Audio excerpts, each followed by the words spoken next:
You bet it does. Welcome into Tuesday's edition of The Big Show on your total sports station, KTGR. Andy Humphrey, Brendan Schaefer here. Well, Mizzou basketball tonight goes to Tuscaloosa, and they're not favored to win, obviously. But if they did, that'd be quite something. We'll talk about that possibility coming up in a few minutes. Tell you who we got in the matchup, Brendan. Yeah, this is reminiscent of going into Lexington, where the Tigers were double-digit underdog going into that game. They won that game. Can Lightning strike twice, I suppose, is the question of the day. And you'll be able to hear it on KTGR with coverage starting at 6:30 tonight as well. So stay tuned for that once we're done here. But get us your predictions for Mizzou Hoops tonight at Alabama. Yes, Charles Bediako will be available, so we'll talk about that too. We'll also talk with Brian Smith of Mizzou Wrestling at 5:45 as the Tigers had one loss and one win over the weekend at home in their dual competitions. We'll have our good, bad, ugly from the championship weekend in the NFL at 5:05. Talk about the coaching hires that have come across the wire last few days or so, namely the one in the last couple of hours involving the Buffalo Bills. Big job, and Joe Brady's got it. So we'll give our thoughts on that at 4:25. And a lot more to get to, of course. So call or text us with your thoughts, 875-5847. You can tweet us at KTGR Big Show. We're live on YouTube and Facebook right now. You can leave a comment. We'll flash it up on the screen, youtube.com/@KTGR Sports and Facebook.com/KTGR Big Show. Now, the Big Show's Big Deal. Tonight, Mizzou goes for what would be another signature road win at number 23, Alabama. Of course, Charles Bediako on the Alabama side is available to play tonight. That temporary restraining order he has against the NCAA regarding his eligibility after returning to the Tide last week has been extended 10 more days. The hearing didn't happen today. They're postponing it for later. And so for now, he still gets to play. Meanwhile, on the Mizzou side, same thing availability-wise. No Javon Porter tonight. That's the only player not able to suit up because of injury. 7 o'clock tip-off tonight from Tuscaloosa. 6:30 pregame start right here on KTGR. The Tigers try to get to 5-3 in SEC play. Alabama's only 3-3 so far. That's the Big Show's Big Deal on this 27th day of January, 2026. Give us a call or text 875-KTGR. And as expected, we learned this yesterday during the show. It will be Mizzou facing an Alabama team that has Charles Bediako, is still dealing with a bunch of other injuries that has kind of hindered them a little bit this year. And so it's actually kind of key for them that Bediako is going to be available. He came off the bench in the last game, but played a lot of minutes and was 5 of 6 from the field. He'll make an impact most likely as long as he plays. And yeah, well, how we feel about that, we've discussed, but so it goes. Yeah, it is what it is at this point, and it does, I think, make Missouri's job all the more difficult. But this is an Alabama team that has taken some losses, as you mentioned, 3 times already in conference play, and a Missouri team that's got some pelts, as we talked about earlier in the week. So there is a lane here, I suppose, for Missouri to be able to shock the world. But lightning strike twice is the phrase I used a moment ago. I think that's probably fair because I don't know how many times you're going to go into a road environment in the SEC in a given year and win as a double-digit underdog, and that's what Mizzou will be tonight. They are 10.5-point underdogs, according to unnamedssportsbook.com. So it'll be a mountain to climb for sure, and the Bediako stuff being what it is, I think this will be a tough game with or without him, and they're going to have to face him. Yeah, sure. I mean, it is interesting, though, watching Alabama this year. They've been more gettable at home. I mean, Texas got them. Tennessee was the most recent team. I know those are strong teams. Texas has raised its profile because of that win. But Alabama's best win in conference so far is at home against Kentucky. Yeah. They've gone on the road and beaten Mississippi State and Oklahoma, but we kind of know who those teams are. And they barely beat Oklahoma, by the way. Yeah, If you're worried about Missouri's result, that was somewhat similar for Bama. And so I feel like this is a Bama team that is a little more vulnerable to teams like Missouri coming in and maybe having their way. Now, here's the problem. Like the situation that Mizzou had at Kentucky, they've never won in Tuscaloosa, not once.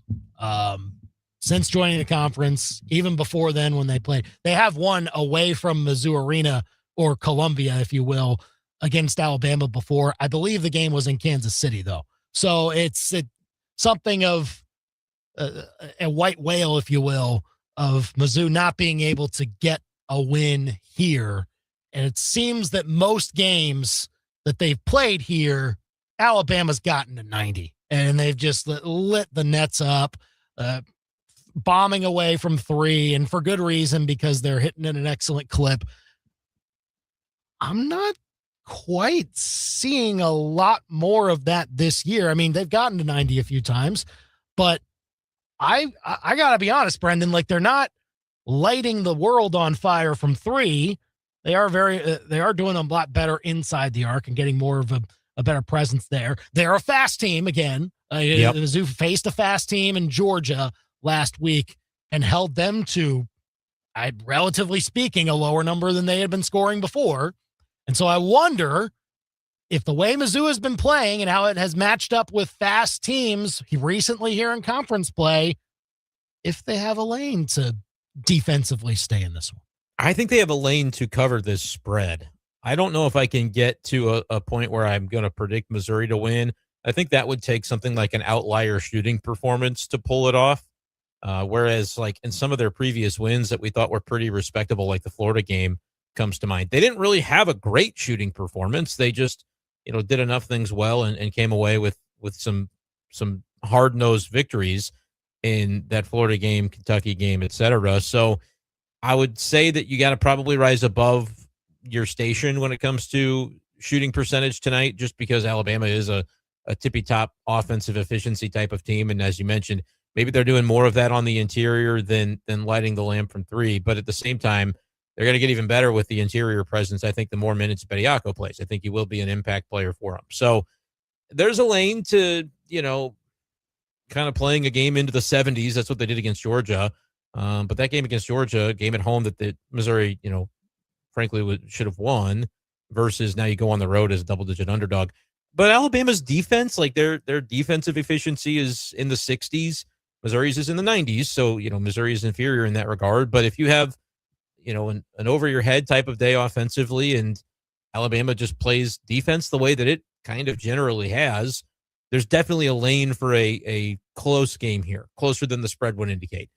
I don't know if I can convince myself that Missouri is going to be able to get over the top. It feels like the type of game where, frankly, you look at that spread and you look at some of Alabama's recent results.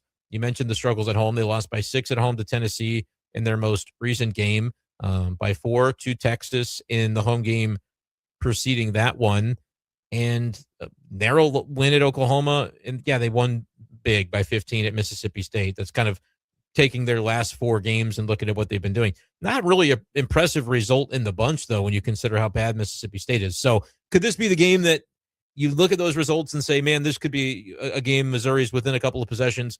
The spread is 10.5 for a reason, and the reason is maybe this is the game in which Alabama turns it on. I think Mizzou has to tighten the screws defensively a little bit in order to prevent that. I just don't know if they're going to have the advantage on the interior when it comes to the way that Alabama's been scoring inside the arc.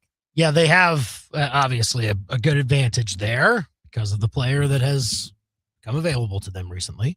It is interesting, though. 875-KTGR, give us a call or a text.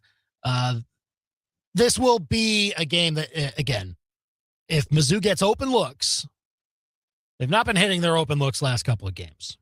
Lost a game, I think largely because of it, and really got away against Oklahoma this weekend, despite shooting 29% and allowing their opponent to shoot close to 50 from three. You have to get to a spot where it's unbelievable. You are hitting at least 33%, probably a little bit more.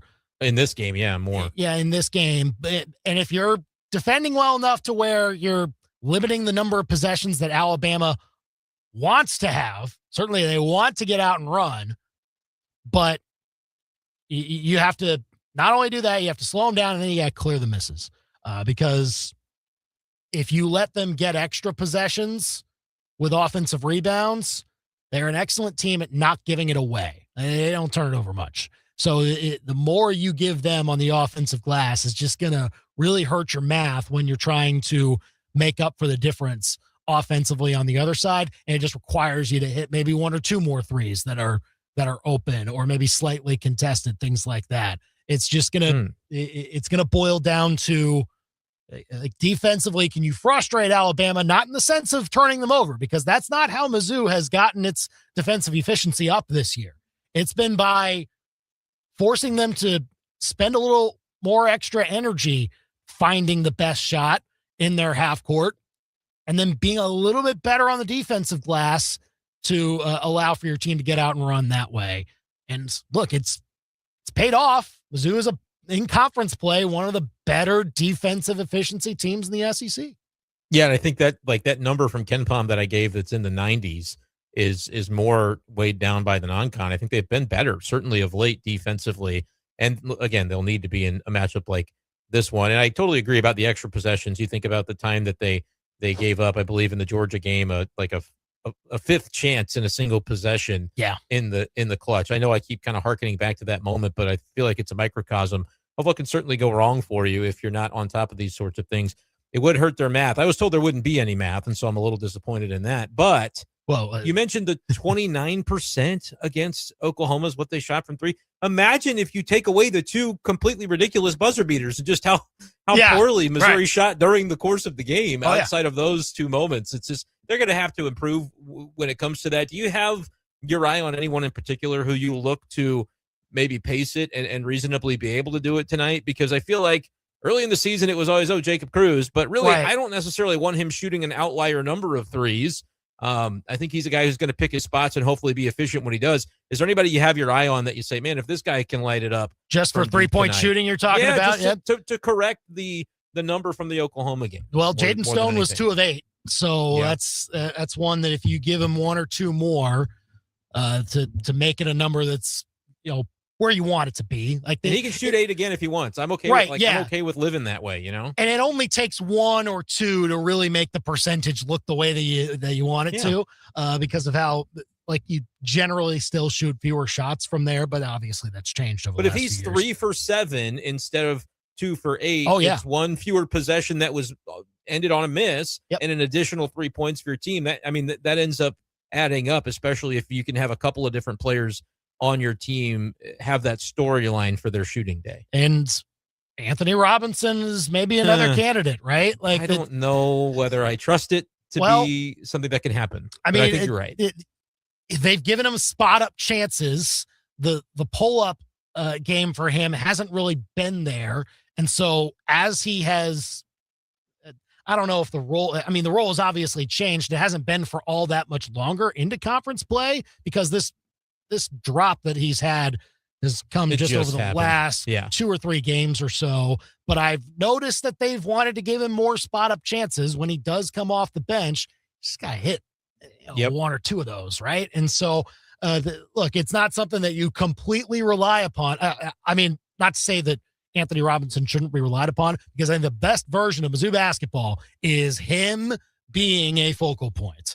Oh, yeah. The best version is seeing T.O. Barrett play a bunch of minutes like he did in the last game and play well largely. But then when Anthony Robinson does come in, it's almost like you don't miss a beat, or even you're able to elevate because the defense or the other side maybe plays their second unit a little bit. And you're thinking, we're going to catch him here. And then Anthony Robinson comes out, and if he can play like the guy that he was meant to be from the very beginning of the season, the way that Dennis Gates designed this roster, that's probably your answer to this game. And I kind of cringed when you said it, because I don't know that I trust him to do it in this one, but I don't think it's wrong to identify and say, look, if he does, Missouri is going to have an outlier chance to win this thing. I mean, he did in the last game against Alabama. That one was fun, right? Like that was a pretty fun one. at Mizzou Arena. Different circumstances, obviously. Mizzou in a much friendlier environment.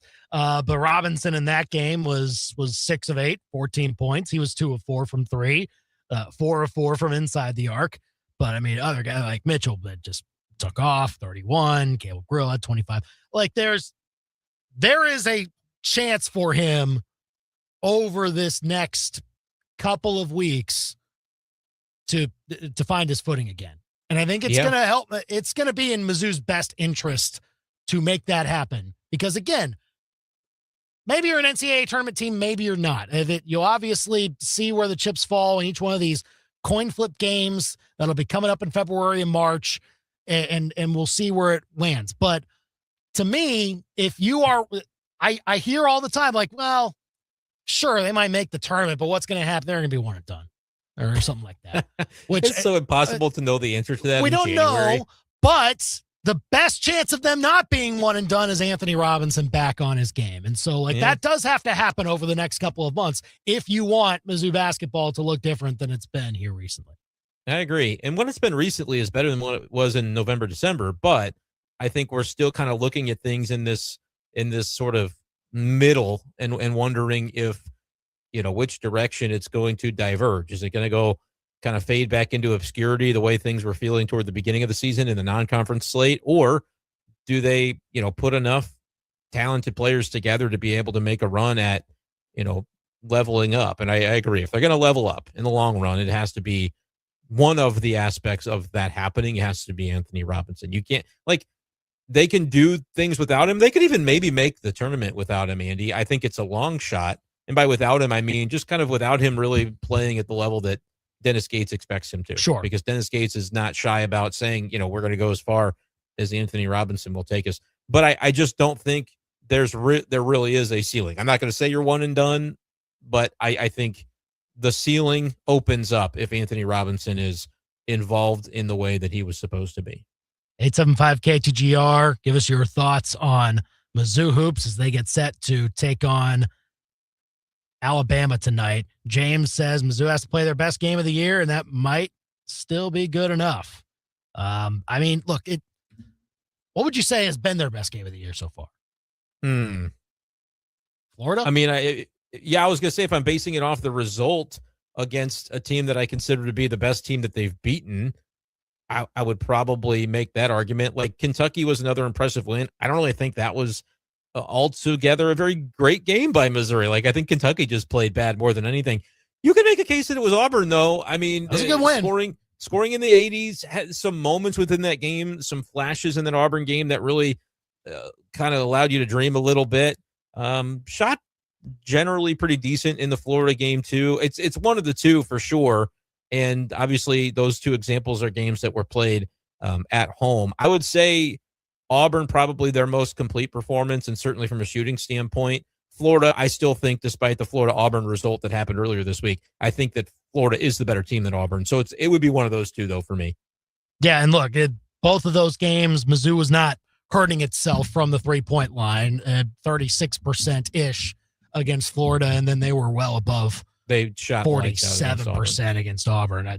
So that was the most fun I had watching them was Auburn, because they were, it was kind of nip tuck, and then they really just did some things that allowed them to kind of get comfortable in the end. So we'll see how it looks. Daniel texting in after not getting the start this last game. I think that's a Robinson wake-up call. I expect him to have a good game tonight. X factor. I mean, that's kind of the goal, right? That you put him in the role that right now his play is dictating that he needs to be in at the moment. And then that allows him to kind of, again, we've talked about this before. Each minute that you play, you have to think about being more efficient in every single minute. Yeah, what's your impact when you're on the floor? And then coming off, I would have him come off the bench again. I don't know if that's like if Gates has said definitively or if that's known, but I would certainly keep it the same because I think Teo Barrett played really well in the last game. And I think Anthony Robinson, as you mentioned, like I like some of the things he did off the bench, but you also have elements of, oh my gosh, you still end up in foul trouble despite having more of a reserve role. And like, if you want to be relied upon down the stretch, you got to be available to play throughout those minutes. So efficiency with the ball in his hands and, a little bit more between the ears when it comes to deciding when to initiate some contact versus when you might have to be a little bit more careful to avoid the fouls piling up on you. 875-KTGR. Call or text us with your Mizzou, Alabama predictions for tonight. All right, so what's yours? Over-under expects that Missouri won't do an amazing job of slowing Alabama down. 167.5 is the total for this game. I think Missouri can play respectably. I think it gets away from them in the end, though, and Alabama is a potent scoring unit.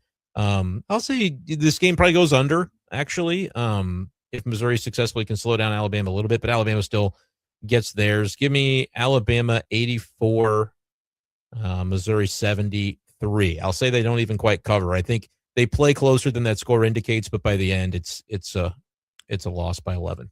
I have 77-72 Alabama. Okay. A lot lower scoring than the total would tell you, but that we've seen that, right? I don't think we expected the Georgia game to be quite so low either.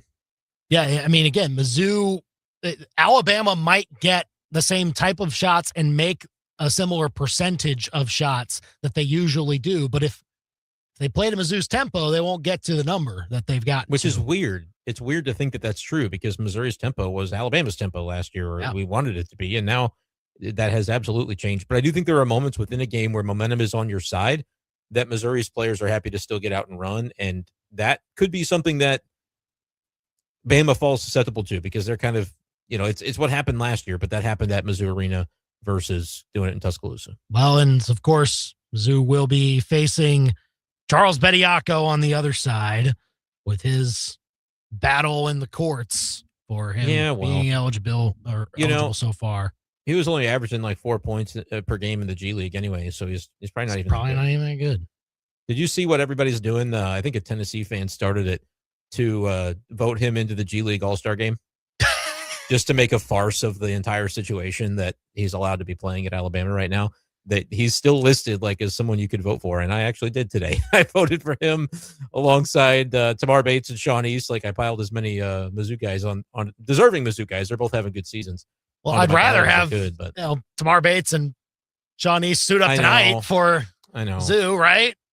That'd be nice. I get it. Bediako didn't utilize all of his eligibility before heading to the pros, but we've been over it. It's a joke. We'll see though.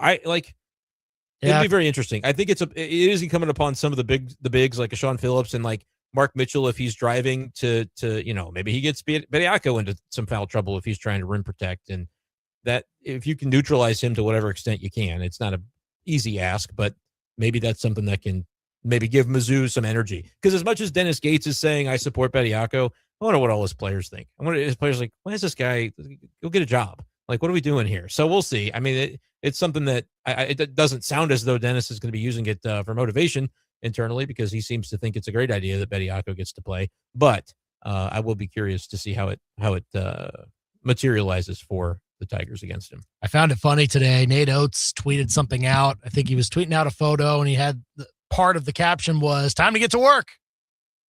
Oh well, he hasn't really necessarily told one of his players that recently. It's work though. I mean, they're all getting paid. I wonder what the NIL deal is for Bediako. Yeah, I don't know. What's he scooping up? Get a lot of the pub. Well, I will say, according to our buddy Matt Stahl of AL.com, covers all things Tide there, the NCAA has filed a motion asking Tuscaloosa Circuit Court Judge James Roberts to recuse himself from Charles Bediako's eligibility lawsuit. He's a corrupt judge. He's not going to do it. There's no recourse. All they can do is ask him. He should do what the judge in the Duke case did, but that's not what we're going to see if I had to guess. Which that even got settled. So, yep. Mensa gets to go to Miami now and make that happen. Good for him, I guess. Upside down. Good money if you can get it. I mean, they were going to pay him at Duke, but Miami's like, yeah, all right, we'll get around to figuring out our quarterback situation now that we're done in the playoffs, and we want that guy. Well, he already signed. Yeah, well, we still want him. And then they get to have him. By the way, you mentioned Matt Stahl's take on this would be hilarious to hear. Like, I don't know what he would say, but he's just kind of got that dry sense about him that I would be very curious what he thinks about all this. Yeah. We should ask him at some point. 875-KTGR if you want to give us a call or a text. So what do you think? Who you got? Mizzou or Alabama tonight in men's basketball? 573-875-5847. Call or text us with your score prediction. We'll get our thoughts on the recent NFL coaching hires. They're almost all done as far as the head coaching openings. We'll talk about which job is the best one left and our thoughts on Joe Brady running it back with the Bills to be their head coach. That's next. Breaking down the Tigers, Cardinals, Chiefs, and more like no one else. The Big Show continues next on KTGR. Welcome to every gym in January. Membership prices, crazy high. Crowds, even worse. All just to wait in line for a bench. Or, hear me out, you could build your own home gym from Play It Again Sports. Free weights, dumbbells, plates, treadmills, ellipticals, benches, racks, and more. New and used. At prices that don't feel like a crime. No crowds, no monthly fees, no awkward eye contact with Chad curling on the squat rack. Play It Again Sports. Think of them first so you don't finish last. Play It Again Sports, ColumbiaMo.com. Okay, the limb is hanging over the driveway. I need this pruned. Oh, call the electrician. An electrician? Yeah, or maybe your HVAC guy. You've officially lost it. I need an expert in the right field. Fine, call that lawn company. They mow and prune. Yeah, they also scalped your yard last summer. When it comes to trees, trust the experts who actually know trees. Ones that are trained and educated for pruning, planting, and removals done right. Call Eric at Advanced Tree Solutions, your tree's best friend. AdvancedTreeSolutionsLLC.com. Hi, my name's Robin Fletcher. I've smoked for 46 years. I went to a seminar in March of 27 and seen Mark. My best friend came with me. We both went to it, and neither one of us smoked a cigarette in almost 7.5 months. I took my 3 sisters and my brother-in-law and my sister's best friend and went. None of them have smoked a cigarette, and I want to thank you from the bottom of my heart. Thank you. My name is Jen Carpenter. I went to a Mark Patrick seminar, the Stop Smoking, and it worked. A friend of mine also went, and he still no longer smokes, and it was just amazing. Lose weight or stop smoking with Hypnosis Guaranteed, only $59.99 or your money back. Don't just cut down, but stop smoking once and for all or your money back. Stop Smoking Hypnosis, 8 p.m. on Tuesday, February 3rd at the Capitol Plaza Hotel and Convention Center in Jefferson City, or 8 p.m. on Wednesday, February 4th at the Holiday Inn, Columbia East in Columbia. Registration 30 minutes before. Sign up at markpatrickseminars.com. That's markpatrickseminars.com. Hi, we're Midway Electric. When winter hits, electrical issues can turn serious fast, at home or at your business. That's why you need a trusted local team that shows up, solves the problem, and stands behind the work. From whole home generators and security systems to everyday service and repairs, Midway Electric has you covered. And now through January, get $500 off a whole home generator installation to keep you powered up no matter the weather. Midway Electric, powered by people with pride. MidwayElectricInc.com. It was 1 p.m. on a Monday when the phone rang. Brian Ware Plumbing and Restoration answered the call. It was a panicked family with a mouse problem. Well, a mouse/plumbing problem. Their toilet was more backed up than the connector at 63 and I-70. But Brian's team eventually plucked out the problem. It was a mouse, but like the computer kind, which the family then asked if they could keep afterwards. We didn't ask why. Better call Brian and unplug your plumbing problems. BrianWarePlumbing.com. From elegant weddings to corporate lunches with flavor and flair, Courtyard by Marriott Columbia brings the party and the pros. It's the home of Main Event Catering. And with every event, you'll get an award-winning chef, full banquet staff, and drop-and-go options for any size crowd. And the event center holds up to 300 guests with 8 flexible rooms. If you need help, there's a Marriott certified wedding coordinator on staff too. Book now by calling 573-443-8000.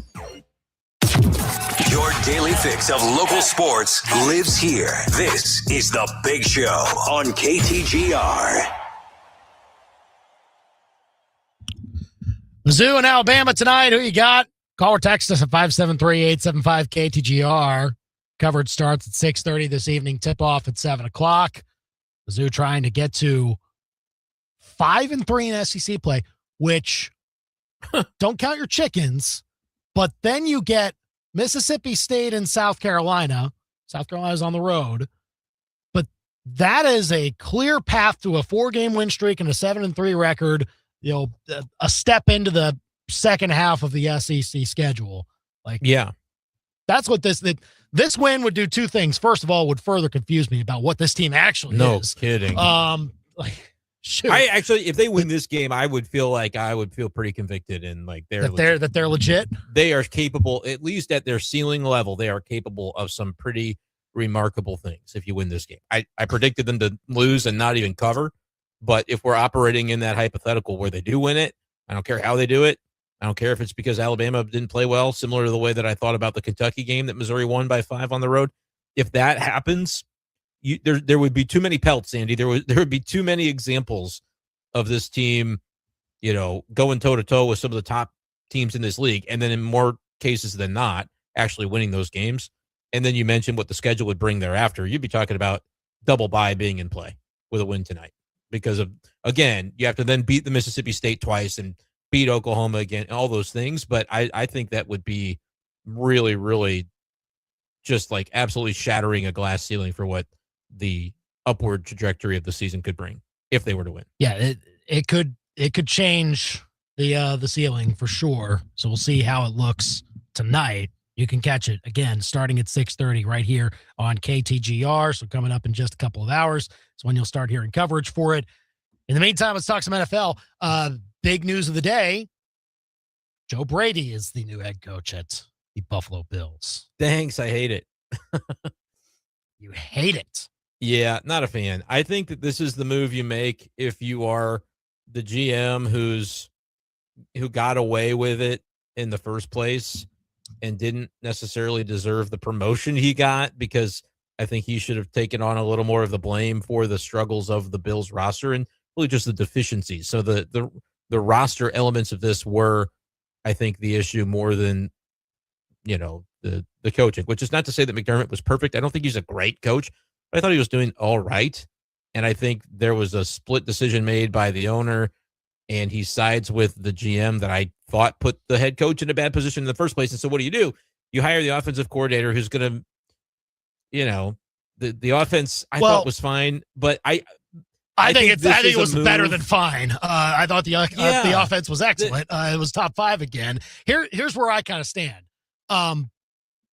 Two things can be true. Joe Brady deserves to be a head coach in the NFL. Like, he's been the coordinator for now 3 years in a row, a top 10 offense in the league, and 2 of the last 3 years, a top 5 offense. When Ben Johnson did the same thing at Detroit, he was like far and away, oh, clearly this is the head coaching candidate, and he's going to get the best job. And he did. And so, but we didn't talk about that with Joe Brady. Now, I know he has Josh Allen, but Allen didn't win an MVP before Joe Brady got there and was coordinating his offense. So, like, at some point, Joe Brady deserves to be a head coach. I think that statement is true. It can also be true that he should not be the Bills head coach. I think that I agree with exactly what you're saying. Because first of all, it comes with all this pressure because your owner just said that it was the coaching staff that decided to draft Keon Coleman, I guess the owner is just deciding that that's a sunk cost now. Which was for a your lie, team. by the way. Right. It was a lie. Yeah, it was not the coaches that decided it. There was video evidence of Bean talking up the potential of drafting him in advance of the NFL draft. So that was just not true. And again, if it was true, then you'd be keeping around the offensive guru that is coordinating that offense, and it would maybe be more his liking than it is the defensive-minded head coach of Sean McDermott, right? So, like, it doesn't add up that way.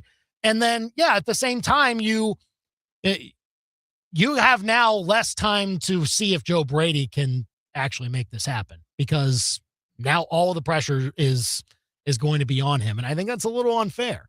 It shouldn't be on him. It should be on ownership. It should be on the GM. Bean. We'll say that. The people who are in charge of running the Bills, though, won't necessarily say that, and they might have a chance to have another scapegoat if they are stuck in the same spot where they've been. That's the part that I don't like about it. Not to diminish Joe Brady's, like, the offense simultaneously wasn't the problem, but also, like, you didn't get probably as much production as you would like to with Josh Allen as your quarterback. But the wide receiver room, like, if you look at the names, it's not great. And the fact that they did as much as they did maybe is a credit to Joe Brady. But the idea that you can just say, hey, I'm the kingmaker, I'm Brandon Bean, I promote you, Joe Brady, you're getting your shot, and you're getting to be the head coach of Josh Allen, which is, a very unique opportunity. Not many in the league can say they've got a quarterback of that caliber to coach.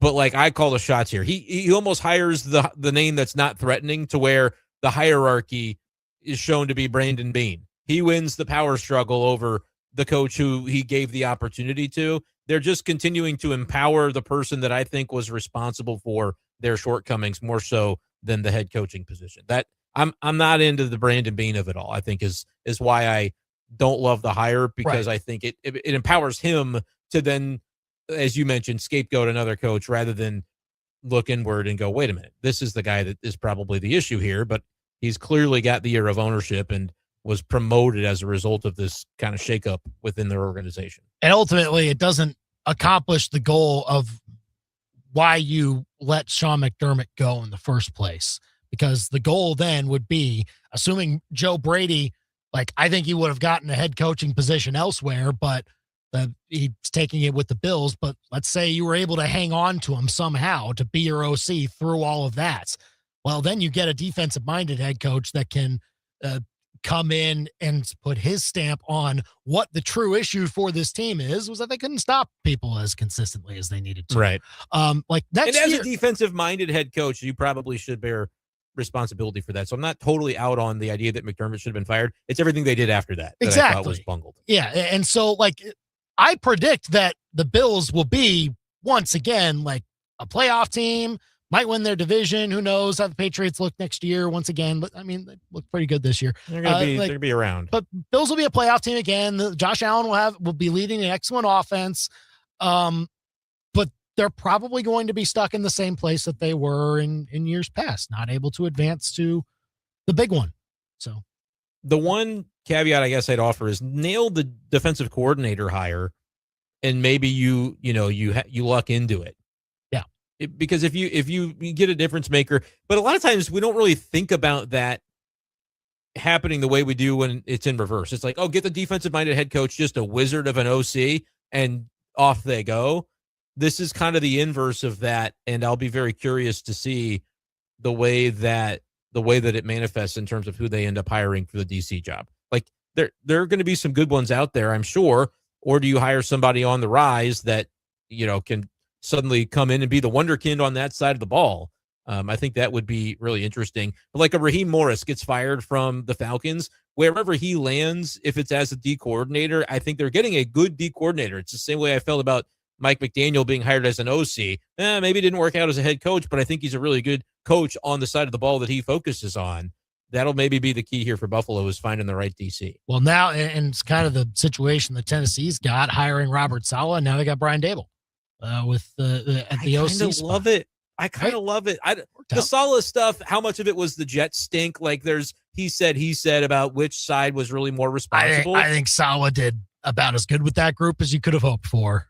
And another thing to mention, as much as, like, I know my early days on the Big Show, I was always kind of talking in a negative way about Shanahan out there in San Francisco. Yeah. But it seems like everything he touches turns to gold, really. Saleh comes in, he's like having fun, making that defense something despite all their injuries. Like, I feel like Robert Saleh is going to work out. And I love the OC hire in Tennessee. Yeah, it will. Cam Ward needed somebody like that.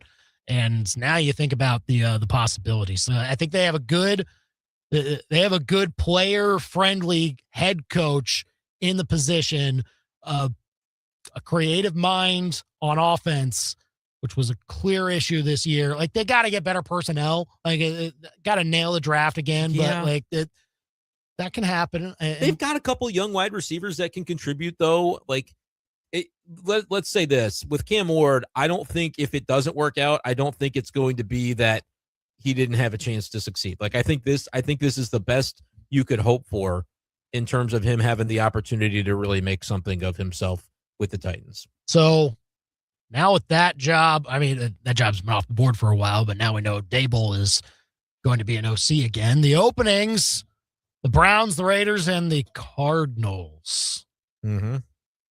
What's the best one left?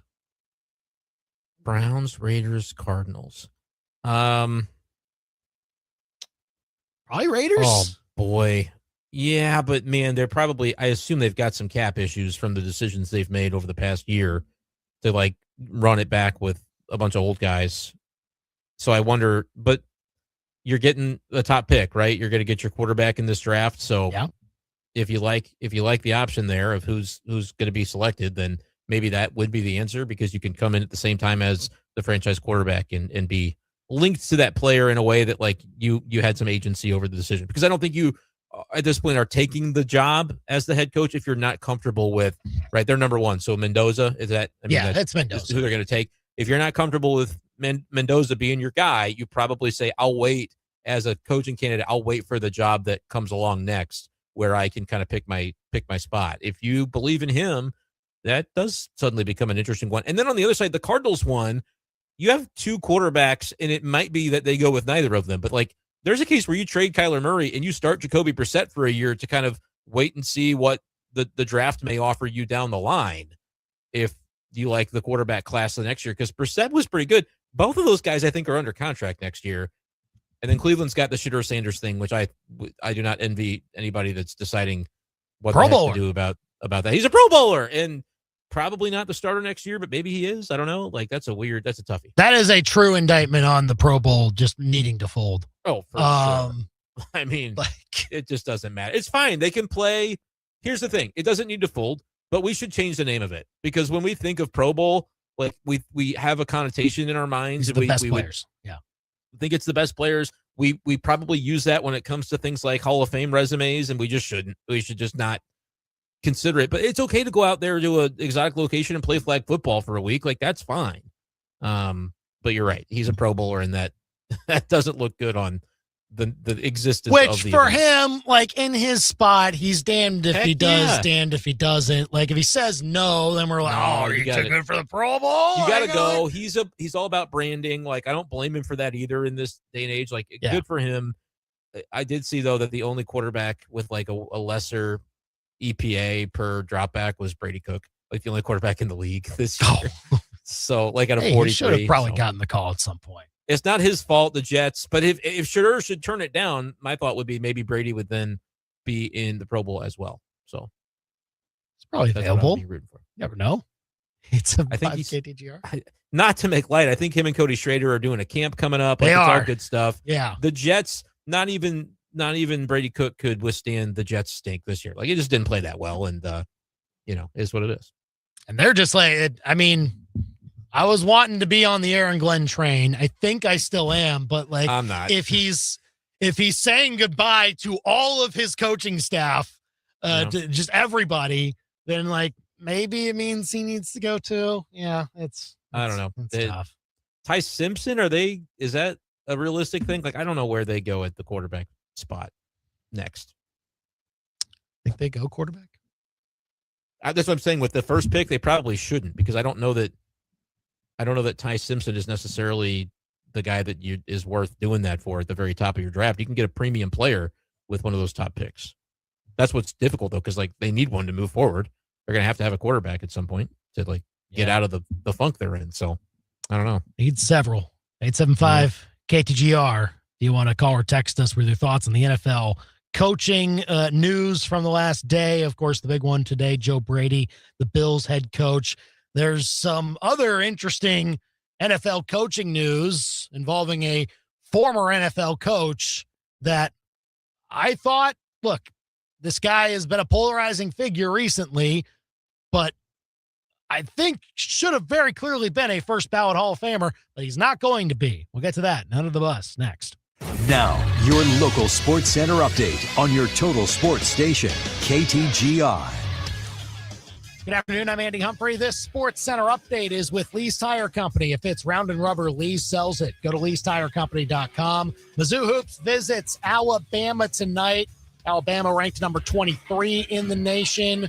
It was reported yesterday that they will have their center, Charles Bediako, available for the game. Bediako has drawn controversy since rejoining the Tide last week, despite signing an NBA G League contract 3 years ago. Meanwhile, the Tigers going to try and make it back-to-back wins after a thrilling double overtime win over Oklahoma on Saturday. Mizzou's 4-3 in the SEC. Alabama's 3-3. Tip-off 7 p.m. tonight from Tuscaloosa. Pre-game at 6:30 right here on KTGR. Tonight, 2 former Mizzou football players will take part in the East-West Shrine Bowl in Frisco, Texas. All-American right tackle Keegan Trost and defensive tackle Sterling Webb III will both participate. Again, it gets started at 6 o'clock tonight in Frisco. Your ABC 17 Storm Track forecast is with Steve's Pest Control. You've got a friend in the pest control business, and your problem will be solved. It's not just a guarantee, it's a personal promise from Steve. Steve'sPestControl.com. Lows down to 7 degrees tonight, then we're mostly sunny tomorrow with a high of 35. High school hoops. Switches on the crossover, Euro step inside, high the glass and in. At its best. Catch it on the left wing, turns around and knocks down the three. KTGR is your home for the best high school basketball matchups in Columbia. Follow the Cupies, Bruins, Spartans, and Trailblazers all season long on KTGR's High School Hoops Game of the Week. See the full list of game broadcasts on KTGR.com and listen on the go with a free KTGR app. High school basketball lives here on your total sports station, KTGR. So, Mr. Fancy Dancy Sports Car Dude, you say you were distracted by a raccoon feasting in the road? Okay. How about the fact that you were going way too fast when there's like 5 inches of snow on the ground? Nice ditch you got there, bro. Now you need a savior, a do-over. Find your phone and just Google I-70 Towing. They're Mid-Missouri's go-to crew for slide-offs. When your winter world seems to have been wrecked, call the team they hope you never have to meet. I70towing.com. A raccoon. Just ridiculous. As we get into the heart of basketball season, 1851 Underground Tap and Grill wants to remind you, whether you need a place to grab a bite after a local high school or college game, or you want to plop down with some friends and watch some of that college conference action on TV, they've got a spot for you. Your favorite cold beer or cocktail and delicious appetizer or dinner options on the menu. Check them out on Facebook or at 1851underground.com. It's no secret that it is underground. 1851 Underground Tap and Grill in the historic Brick District, downtown Fulton. Hey, Columbia, this is Coach Agnew from API. I've got a New Year's deal for you don't want to miss. If you've been thinking about getting in shape, now's the perfect time to jump in. Sign up at API before the end of January and get your first 31 days for just $31. That's right, 31 days, $31. With expert coaching, a supportive community, and all the tools you'll need to crush your fitness goals. There's never been a better time to join the API family. So come on in and let's make this year your strongest year yet. Sign up now at APIProjectFitness.com. Losing a loved one is probably the hardest punch you will ever take in the fight of life. Dealing with the fallout, finances, and how to replace that loss of income for your family is even harder. That's why Phyllis Nichols and her team are so passionate about life insurance. Phyllis Nichols is the 12-round agent who fights for your best interests and knows exactly what you need. Get your life insurance with State Farm Agency licensed Phyllis Nichols, the 12-round agent. Life has many sweet sounds, whether it's being enchanted by the coo of a baby, enthralled by the refrain of a favorite song, or even enlightened by a celebration. Hearing connects, informs, and engages us with the world. At Hearing Aid Consultants, helping people hear better is our passion. Set your hearing baseline now so you don't miss the sweet sounds of life. Hearing Aid Consultants in Allmaker Repair Lab. We are here for you today so you can hear tomorrow. HearingAidConsultants.com. Hi, I'm Sarah Sticklin McDonald. And I'm Charlie Sticklin with the Sticklin & Sticklin Law Firm. And I'm Mizzou Softball's Natalie Touche. At Sticklin & Sticklin, all we do is personal injury. We've earned millions for our clients since 1991. On the diamond, I trust my team. Off the diamond, I trust Sticklin & Sticklin. Don't let the insurance companies strike you out. Let Sticklin & Sticklin go to bat for you. Sticklin & Sticklin, it's a home run. This is the year she gets an upgraded diamond, the year that dad finally gets his retirement watch, and the year that your daughter graduates, so you give her the necklace she's always dreamed of. Family Pawn is not your traditional pawn shop, but they are your secret to saving big on stunning jewelry for every occasion. Family Pawn, where you'll find timeless treasures for a fraction of the cost. FamilyPawn.com. Not your traditional pawn shop. Family Pawn. The best local sports talk around on your ride home. You've got The Big Show on KTGR.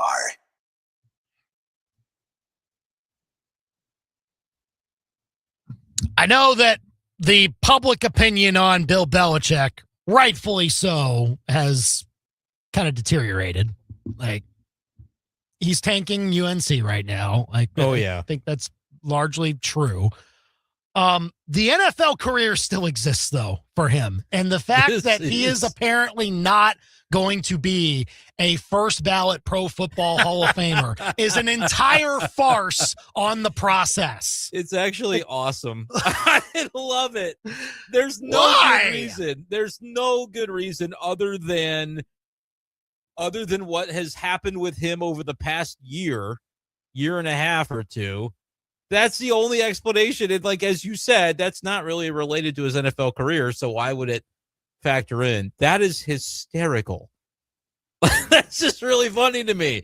He'll get in eventually, but it's like, I mean, yeah. Oh, get over yourself, Bill. You're not a Hall of Famer just yet. I think that's hilarious. I couldn't have picked a better candidate to have that happen to, whose resume obviously deserves it. And yet the folks that voted were just like, nah, not really feeling it. That's oh, that is gold. Oh, man. Oh. Robert Mays with a good response to that. He tweeted, winning 6 Super Bowls isn't that impressive when you really think about it. There's been like 60 of them. Right? You only won 10% of the total Super Bowls. It. Like 10% shooting percent. That's pretty bad. If you round down, it's basically none. Yeah. Did he even win any championships? That is so funny. I mean, funny is one way to put it. I think it's kind of ridiculous, but whatever. I'm not a huge Bill Belichick fan anyway. No, neither am I. That's why I think it's awesome. Oh, man. Under the bus to the Washington Post. I feel for everybody at that newspaper, especially the sports department in the last few days or so. They've been gutted. Like, they're not sending reporters on the road to cover the teams anymore, like the Caps and the Wizards and Commanders. They're not going to spring training to see the Nationals in Florida. Like, it completely gutting their department. And it's sad that like that newspaper has to do something like that. It's pretty terrible. Yeah, it sucks. It's a sign of the times, and it's not a good sign of the times. No. So definitely feeling for those folks. And under the bus to the NBA dunk contest, apparently there will not be a four-peat for Mac McClung. He is apparently not going to be participating according to his father. I don't know if it's by his choice. They said that there was a multitude of reasons. I think a very clear reason is that he is required to be on an NBA roster. And he's not. He's not. That would be a reason. Because as far as all-around basketball player, this year, but hey, well, maybe you should lobby. Take the glad. NBA to court. I don't want to see from this dunking guy anymore. Like, let's let somebody else have a turn. He played in 3 games like in October and November. I wonder if that was just to kind of get him eligible for the dunk contest, and now he's not even going to be. That's awesome. I don't have any hate for this kid, but figure it out, NBA. Like, figure out a way to get somebody in there that people want to see. And well, maybe they want to see him. Like, well, yeah, it's a sideshow at this point, though. Like, come on, let's figure out a better way. I'm actually, everything that's going under the bus today, I'm like, you know what? I think it's awesome and good. This is like a weird day, but I think it's fine that he's not going to be doing it. Well, I think they said that afterwards they were going to release videos of what he was working on in the gym for it. Who's they? Well, his Like family. his Yeah, his people? family. Yeah, Okay. I guess his people were saying that. So Mac McClung's got people. he's got people. I mean, everybody's got people, Well, yeah, That's- but no, when they say, I meant people like my people will call your people. I guess if you win the dunk contest, was there a cash prize? I assume for that dunk contest. He's probably counting on that income. Right. It's gonna be rough for him. Yeah. Brutal.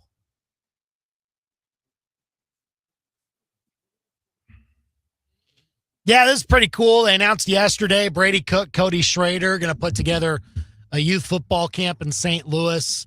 It'll be at Chaminade High School, I believe in late June. Makes a lot of sense for those two guys who were just two key figures to Mizzou's uprisal, if you will, or uprising. I don't know if I will. I will uprising. Uprising. as a college football program once again. Makes sense. Both those guys from St. Louis, underdog type players, now trying to make their way in the NFL, looking to get back to the youth of St. Louis, interested in getting better at the sport of football. That's cool to see. And the way this season ended up, Cody Schrader was with the Broncos. I believe I did see he signed a futures contract with them. So he'll still be with them heading into the offseason, which is cool. Yeah, and so he'll get a chance there. Brady Cook still has his chance, we assume, with the Jets. And, yeah, they'll be looking forward to that camp coming up in St. Louis this June. I just saw the perfect tweet. Shadur Sanders made a Pro Bowl before Bill Belichick was voted into the Hall of Fame. And they were eligible to happen at the same time, and only one of them happened. Shadur Sanders is a first ballot Pro Bowler. That might be my tweet. I don't think so. Not quite accurate because he wasn't voted as one. He was replacement. But, I mean, to each their own. Fire it off. I won't stop you. Thanks. We'll get to our good, bad, ugly from the championship weekend at 5:05. Brian Smith, Mizzou Wrestling, joins us at 5:45. We all hear the radio ads about the IRS. They tell you to be afraid, to be scared, and they try to frighten you into calling. I'm not here to do that. Tax Relief Advocates is different. TRA is here to tell you that if you owe money to the IRS, whether it's $5,000, $50,000, or $500,000, we have a solution. It doesn't matter if you're sitting in your car, at work, or with your kids. No matter where you are, call now. 800-575-8943. Don't lose hope. TRA can eliminate or reduce what you owe to the IRS. Generous programs are now available that can give you a fresh start. Our passion is taxes and helping individuals fix their IRS problems. We have over 1,000 5-star reviews on Google and an A+ with the Better Business Bureau. You don't need to be afraid of the IRS any longer. End your tax nightmare today by visiting us online at TRA.com or call 800-575-8943. That's 800-575-8943. Tax Relief Advocates. Real solutions for real people. If it's round and rubber, Lee's sells it. Lee's Tire Company is round for you. Full tire service for trucks and autos, shocks, brakes, oil, lube, filter, wheel alignment. Our service is friendly and personal. If it's round and rubber, Lee's sells it. Lee's Tire Company is round for you. Woo, see Lee's. Lose weight or stop smoking with hypnosis. Only $59.99 guaranteed or your money back. Stop smoking without cravings, irritability, or weight gain. That's right. Don't just cut down, but stop smoking once and for all. Also lose all the weight and let Mark Patrick Hypnosis destroy unwanted cravings. Hypnosis Tuesday, February 3rd at the Capitol Plaza Hotel and Convention Center in Jefferson City, or Wednesday, February 4th at the Holiday Inn Columbia East in Columbia. Weight loss hypnosis 5:30 p.m. Stop smoking hypnosis 8 p.m. KTGR AM Columbia, KTGR FM Fulton Columbia, K286CL Columbia, in Missouri's total sports station. KTGR. This is Sports Center. I'm Christine Lisi. 8-time Super Bowl winning coach Bill Belichick is not a first ballot Pro Football Hall of Famer. In voting earlier this month, he inexplicably fell short of the 40 out of 50 votes needed for induction into Canton during his first year of eligibility, reports ESPN. The class of 2026 will be announced next week. 8 days after firing Sean McDermott, the Bills hired their new head coach, promoted Joe Brady, the man who's been their offensive coordinator the last 2+ years, gets a 5-year contract, now starts putting together his staff. And the front office has work to do, too, points out our Harry Douglas. They still need better personnel, another receiver, another number one guy that he can go to at any juncture in the ball game, whether he's double covered, whether he's one-on-one, whether, it's a contested catch. They still need that guy. During today's introductory press conference, Steelers coach Mike McCarthy answered definitely when asked if he'd like Aaron Rodgers to return as quarterback. The Broncos fired offensive coordinator Joe Lombardi. The Titans set to hire former Giants head coach Brian Daboll as their offensive coordinator, provided he does not get the Raiders head coaching job. ESPN Radio is presented by Progressive Insurance. Progressive Commercial Insurance flexes to fit your business's needs. From quick repairs to adjustable coverages and even payment options. Progressive Commercial makes it easy to get what you need. Quote today in as little as 8 minutes at progressivecommercial.com.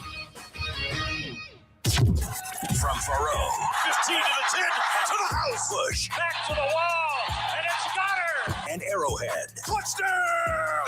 Kansas City! To your speakers. This is the big show, baby. Get fresh takes on the biggest sports stories in mid-Missouri. Right now, this is the Big Show with Andy and Brendan on KTGR. Of course, you can keep getting your thoughts in on what Mizzou's going to do tonight against Alabama. Coverage starts at 6:30 right here on KTGR. So catch that. In the meantime, we'll talk more NFL. And as always, on Tuesdays during NFL season, good, bad, and ugly from the championship games this past Sunday. Call or text us with yours at 573-875-KTGR. We'll talk with Brian Smith of Mizzou Wrestling at 5:45. We'll also discuss a bit of an update on the Royals Stadium front at 5:25. This update maybe makes it less likely, it would seem, that they're going to go to Kansas. So we'll discuss that at 5:25. Give us your thoughts at 875-KTGR. But first, it's 5 o'clock. It's time for the Top 5 at 5 on The Big Show. Number 1. If you want to trade away for curtain number 1, you can have curtain 1. Huge opportunity tonight for Mizzou men's basketball, heading down to Tuscaloosa to take on Alabama. It's a 7 o'clock tip-off, and yes, Charles Bediako will play.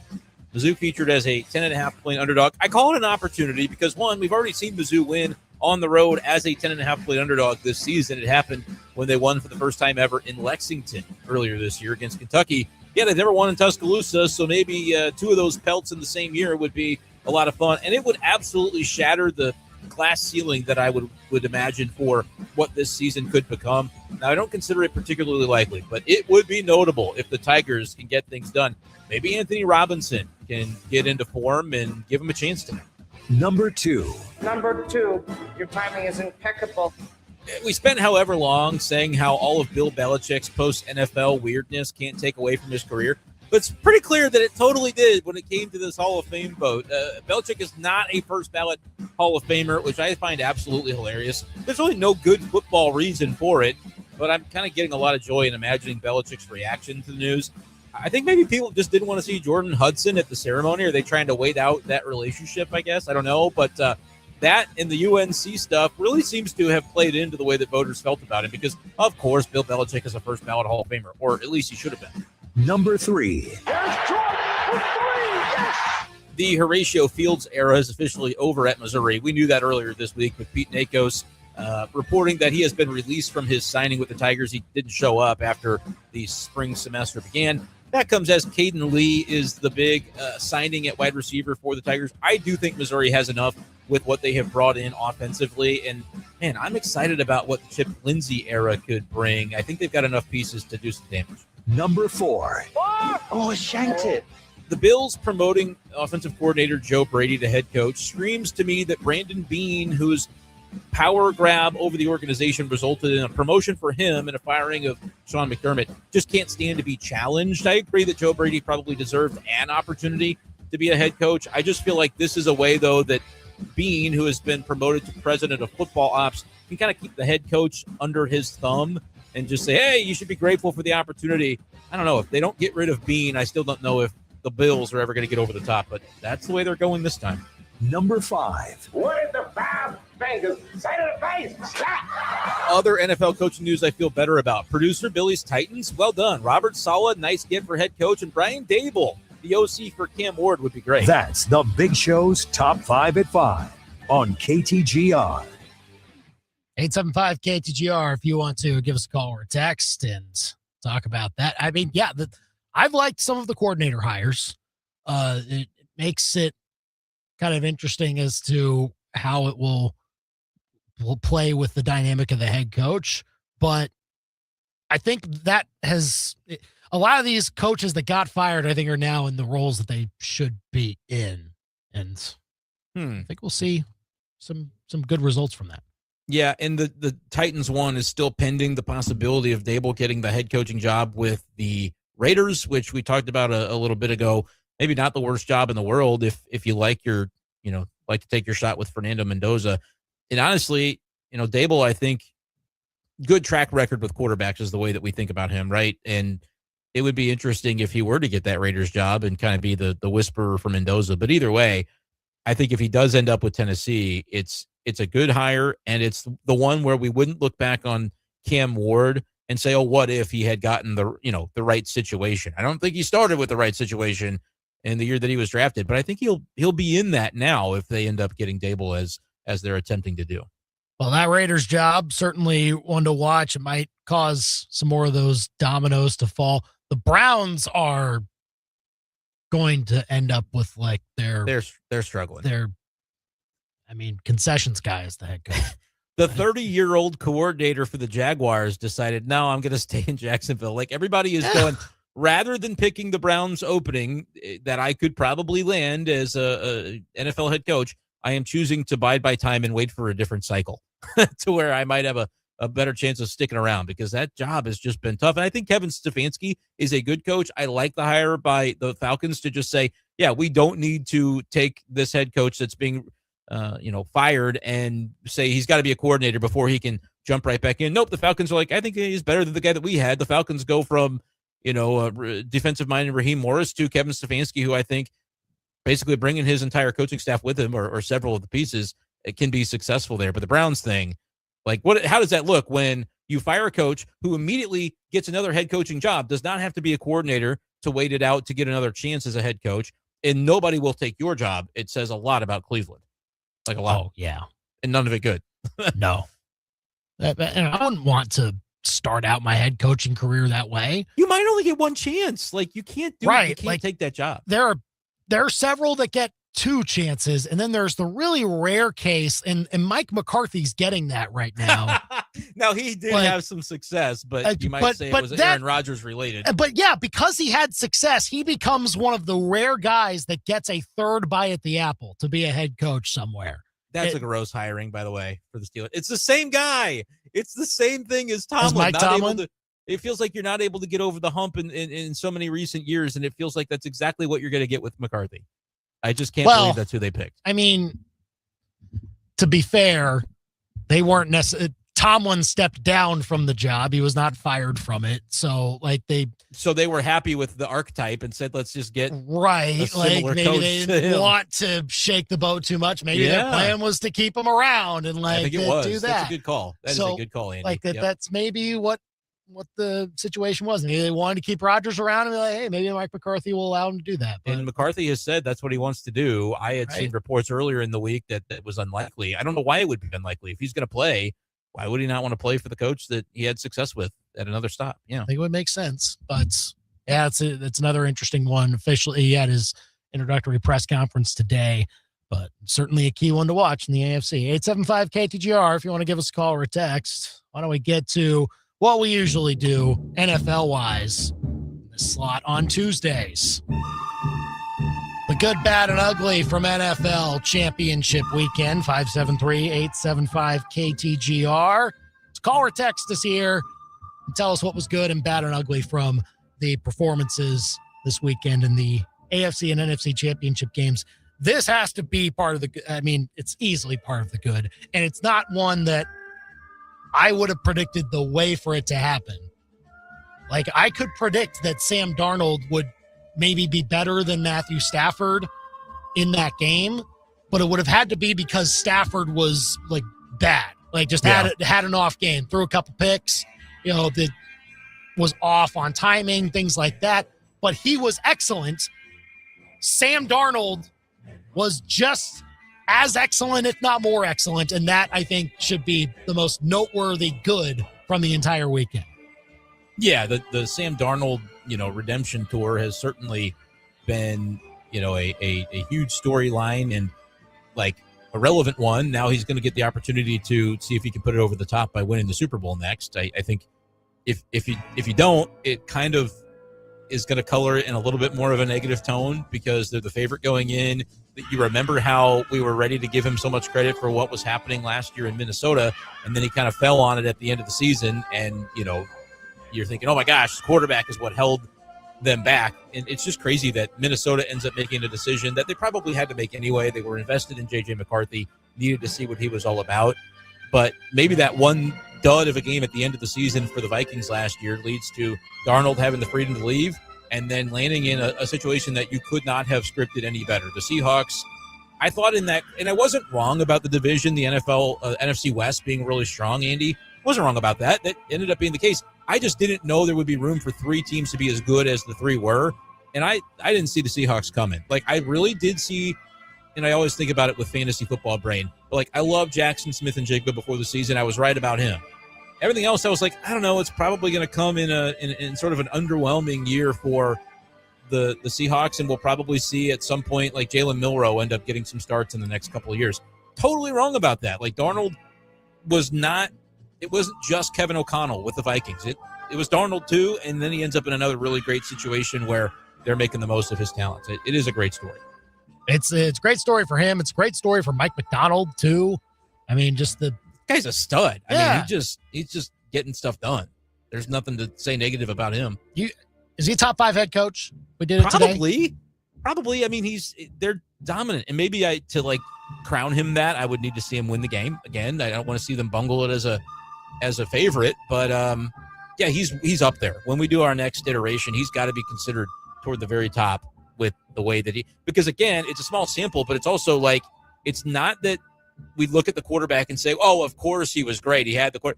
Well, that's not the storyline of Darnold's career to this point. It's changing. Certainly the narrative is changing and shifting, but we're not going to look at that and credit, oh, he had the quarterback and that's the only reason it was great. Like, this dude clearly knows what he's doing, coaching football, and he's still the play caller for that defense, which has been really, really strong this year. 875-KTGR, tell us your good and bad and ugly from NFL Championship Weekend. 573-875-KTGR. The bad. Yeah. I mean, you can stick with coaching if you want. I mean, sure. McDonald outdueled McVay in that same division, and I know I put McVay on my top 5 list before. I think McDonald's better at this point in his career anyway, with what he is doing in the here and the now. Maybe not the same resume, but I mean, I think he absolutely de-pants Sean McVay in that game. It's like resume matters. The way that it's happened, though, for McVay here recently, the thing that hangs over the head of McVay is like, okay, still doing this? Are you still going to be? I think they have to do it one more year. Head coach? I think they have to run it all the way back with the Rams. They've got draft picks. They've got cap space. They give it one more shot. And they have if they Stafford don't win it one more next year, right? Well, that's what I'm saying. I'm including him in that because he could. If they win this year, does he retire? Absolutely. I think that is a possibility. But they didn't win. And now you got to feel like you're a little bit hungry to come back and do it one more time with a setup that I think the Rams will be even better next year. Like today, the Rams are my pick to win the Super Bowl next year if they have everybody coming back in the offseason that they should have with the draft picks and the resources that they have. But McVay has got to be better in those clutch moments, I think, to get him over the hump, unless they just have a roster that's that much better than everybody else, which this year they did not on the defensive side. He's going to have to level up a little bit in some of those clutch moments. Am I allowed to say that the Patriots offense was bad? Yes, because it was bad before it started snowing. Yeah, I mean, like they couldn't get unstuck. The only reason why they scored a touchdown was because it was gifted to them inside the red zone. If that call is not a backwards pass, I think that the Broncos win the game. They got a gift, which really it wasn't a gift because the refs kind of screwed them. It should have been a touchdown. Like the referee should have let that go and then go back and look at it. But they call it that on the field and that it was a forward pass, which it wasn't. But without that play, I don't think the Patriots even win the game, Andy. So yeah, you can say that the Patriots offense is ugly. Do you think? Let's get into the mind of our boy Mike Vrabel. I know he's your boy. Yeah. Do you think that he takes anything away from that performance offensively and says, all right, the first time we've really played a legitimate defense, and the Broncos do have that going for them. They've got a great defense. A lot of people would say about our schedule this year wasn't that tough. And then we played this really tough defense. Does he take that as a way to say, hey, I've got 2 weeks to figure out how to do better against another elite defense, and maybe I need to change some things, and maybe I need to consider why did TreVeyon Henderson only get 4 snaps? Or does he hate this guy so much that it's just going to be Ramondre Stevenson because that's who they trust? Stevenson just is not as explosive. And I wonder if you have to, after a performance like that, reconsider kind of what you do offensively a little bit. Patriots, one of the best scoring offenses in the league this year, but did we see it as often against capable defenses like Denver and like Seattle would be my question. Well, they did it against Houston. That's a capable defense. That's true. They did score a defensive touchdown in that game. There was at least another one that was pretty well set up by an interception or something like that. But they sustained some drives there. Like, they were able to move the football a lot better in that game than they did against Denver. Okay. But I'd say that it's not necessarily even a Travion Henderson thing. Like, I think he's the future. He needs to get more time. He needs to get more plays out there. It's just that now, like, you're in a spot that this group of Patriots has never really been in before. Yeah. And so you go with the guys that are experienced, that you trust. And so it's probably not going to, I think Travion Henderson's a better player than Ramondre Stevenson, but Stevenson's going to get the bulk of the carries again. Yeah, I think that's right. And look, like, he can still be effective. Like, very clearly he's shown that he keeps them on schedule. Now, do they get the play that moves the football, moves the chains? Well, in that game, no. They were 6 of 18 on third down. Gave themselves a ton of chances on third, but no real connections. I think your boy Drake May might need to be the guy that will. He will. There a little he will bit, have right? to be the best player on the field. Yeah, and he can do that. But that's what they're going to need from him, I think. And that's going to be running the football, throwing the football, and just making the right decisions. I mean, this is usually the case anyway with the way the award is given out. But there is no path to victory for the Patriots in the Super Bowl if Drake May is not the MVP. I think that's accurate. Yeah. Unless they only give 5 carries to Henderson and he houses 2 of them for 60-plus yard touchdowns, which we've seen from him at points in this season. It's baffling to me that with Henderson, they had some little successes with him during the year at a period where Ramondre was out. And then when he's back in, it's like they're going right back to the usage they had before. They ram him up the gut. Anytime he touches the ball, he runs into the butt of the center and falls down for a yard gain or a yard lost, instead of getting him outside in an open space. I'm going to end up talking myself into it again when it comes to, like, betting on the player props. I bet on this guy, like, all the time. And every time he just doesn't touch the ball. And I'm like, oh, I lost again. He could have an explosive moment in the Super Bowl. I agree with your Drake May take. I think that they really should be considering not like volume of touches for Travion Henderson, but like get him into the situations that can make him successful and take advantage of his speed. I would say that would be a bad on the way that this last weekend unfolded from Mike Vrabel. They could have done a little bit more and just basically said, we're going to go with dusty old Ramondre and hope it works out. It did for him, but only because it snowed. Well, yeah, you needed to change up your game plan for that. And look, that's what contributed to 10-7. But it was an ugly game. Ugly game. That's the ugly for the weekend, you'd have to think. And I think we thought it would be, by the way. I mean, we were not looking forward to that game. None of us.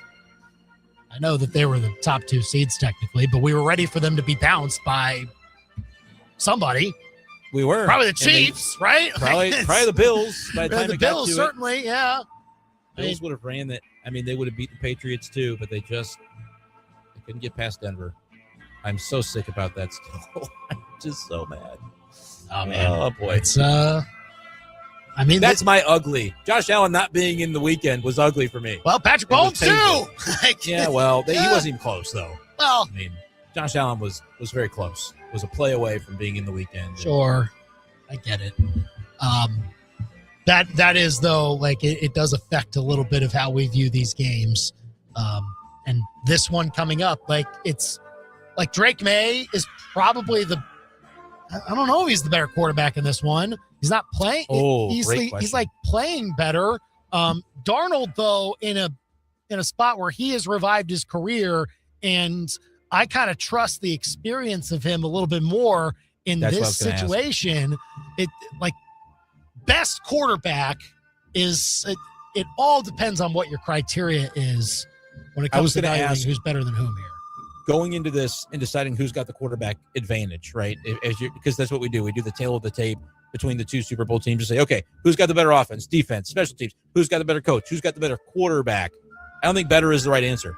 Which quarterback do you trust to be the best version of themselves more in this game? Sam Darnold. Because I think Drake May has higher upside than Sam Darnold, but also do we trust that Drake May is going to play his best in his first Super Bowl, very young, versus Darnold having been through the wars and having been through the big games where he didn't play well and has conceivably learned from those moments? Dude, I think the answer is Darnold too, but I also don't think Drake May is going to play badly. I think Drake May will play a good game. I think Seattle's defense is...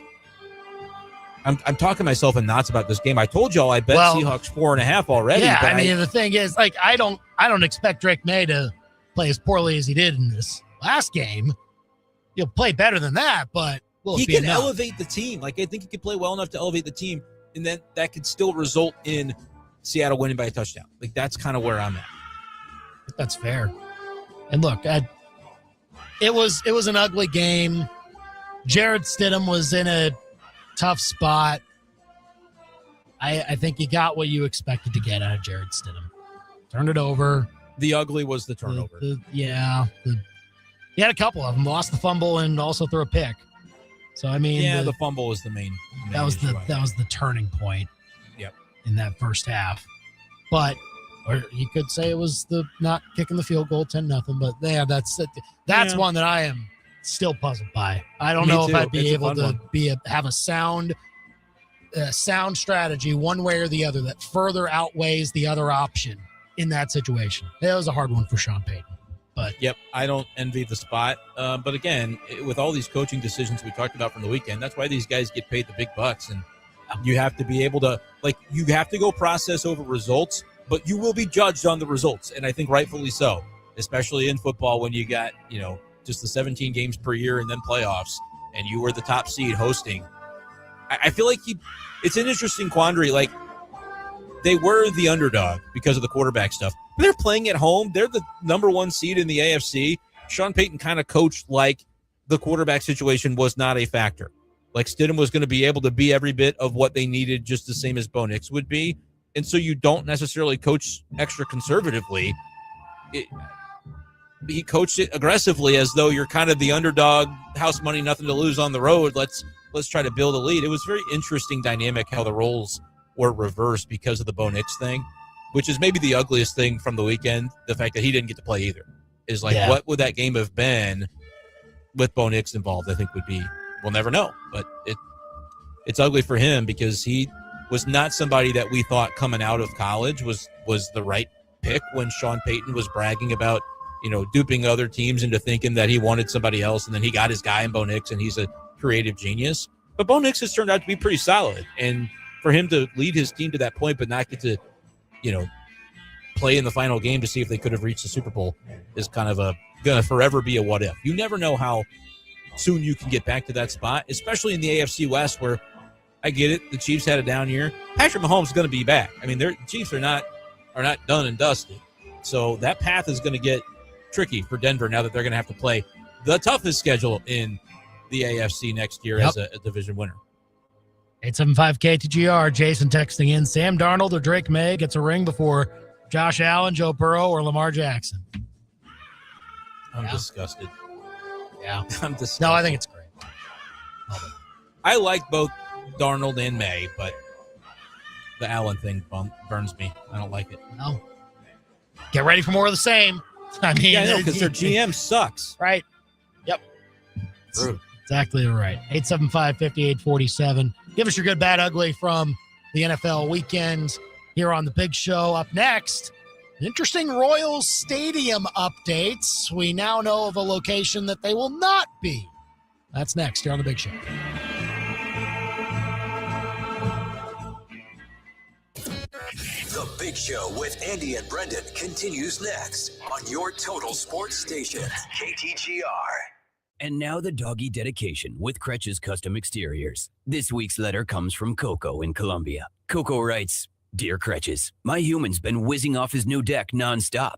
I've never seen him so happy. But while he's making salty lemon snow cones, I don't have a place to pee of my own. If I had a wood fence to whiz on, I could unleash my freedom stream from a three-legged lean. Well, Coco, Kretsch's Custom Exteriors can build you that fence to splatter your bladder. Kretsch's Custom Exteriors. True beauty is on the outside. You're a merchant of all things that are man. Firearms, fishing, cars, food, sports. Yeah, the kind of stuff every man always needs more of. So show it off at the Mecca of Man, the 2026 Como Man Show, Saturday, March 14th at the Northeast Event Center where the Boone County Fair is held. It's the best and most fun way to show every man they need what you got. Seriously, by showing them. Bring your best stuff, show it off, and have a blast. For more info on being a vendor at the Man Show, go to ComoManShow.com. Hey, this is Lisa Stofan. Heard the Mark Patrick weight loss hypnosis hype? Well, I attended because my father stopped smoking with hypnosis. Hypnosis eliminated my desire for soda and fast food,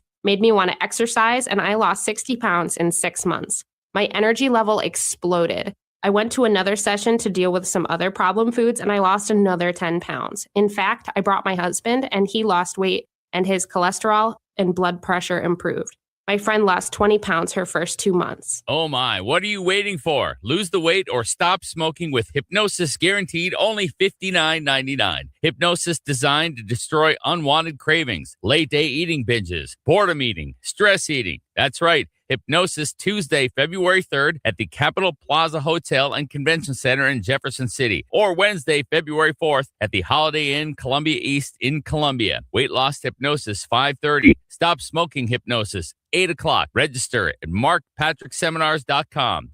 KTGR and MU Healthcare Sports Medicine are highlighting a local athlete each week. It's the KTGR Athlete Spotlight. This week features Father Tolton freshman forward Clay Bush, who had 16 points, 10 rebounds, and a game-tying 3 to force overtime, leading to a double OT victory over Capital City. Clay has averaged over 17 points in his last 4 games. That's the KTGR Athlete Spotlight, thanks to MU Healthcare Sports Medicine, providing everything athletes need to be and stay at their best, because they're competitors too.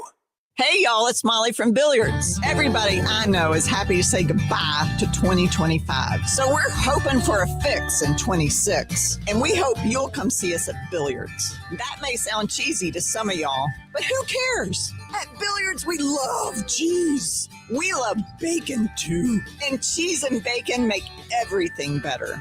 We believe that to be true. Look on down for burgers and beer. Billiards on Broadway. We serve $5.25. Life has many sweet sounds, whether it's being enchanted by the coo of a baby, enthralled by the refrain of a favorite song, or even enlightened by a celebration. Hearing connects, informs, and engages us with the world. At Hearing Aid Consultants, helping people hear better is our passion. Set your hearing baseline now so you don't miss the sweet sounds of life. Hearing Aid Consultants in Allmaker Repair Lab. We are here for you today so you can hear tomorrow. HearingAidConsultants.com. Back to more of the biggest sports stories in mid-Missouri. You've got The Big Show on the KTGR app. You can get us your good, bad, ugly from the NFL weekend, 875 KTGR, as we now look forward to the Super Bowl in Santa Clara, California, Seahawks and Patriots. And, look, soak it in as much as you can, because the meaningful football is about to go away for a while, right? There's only one left. I mean, yep. Because it's almost like it slowly trickles out, and then you get a very meaningless Pro Bowl event sandwiched in between these last 2 weekends. I don't know, man. If they do decide to go to an 18-game thing, and that means they got to add another bye week, I would want them to do Joe Burrow's plan and say, hey, have everybody have the same bye week, and then that's when you can have the Pro Bowl, and whatever. It's just a joke now, but that is what it is. Which is fine. It doesn't need to be anything more than what it is. I don't. No, I'm not saying that it has to, that we have to revive it. I'm saying that if you go to 18 games, this is what you should do with the Pro Bowl. This should be a necessary change because of how you're. And so where would you put the schedule? Where would you put the weekend then? Well, it could be similar to how you play the All-Star break for other sport leagues, right? Just let it be a mid-season bye. Right. I don't think you can give up that premium real estate on a Sunday in the fall. Really? From TV perspective. Yeah, I don't think the NFL, that would be brutal, I think. to just have when would you do it? It puts you in early November to make it like middle of the season. I just think that would be jarring to be like, yep, there's just no NFL this weekend. I don't know. I mean, I would be sure. anti that. I don't think you can do that. But what if it's like a huge college football weekend? Yeah, but what if it's not? No, it can be though. I'm saying we can reimagine this a little bit. You're thinking the college powers that be could make sure to schedule it when the NFL is going to have their off week. Here's maybe the way it happens, right? Like we talked about Josh Pate's plan last week, right? Trying to compress the college schedule so that you maybe started earlier. You've got the playoffs starting earlier. Maybe you leave Thanksgiving alone. Like NFL's going to be on Thanksgiving. You're going to have games there and Sunday, everything like that. But the next weekend can be a weekend where you're okay. College football can have the spotlight where they have their first round games then and lay out during the weekend. Make that happen. I just think that there's no benefit to the NFL to do that though. It'd be nice for college, but I don't think the NFL has any incentive to do that. I know you're talking about the NFL's adding another week. I think they'll be fine.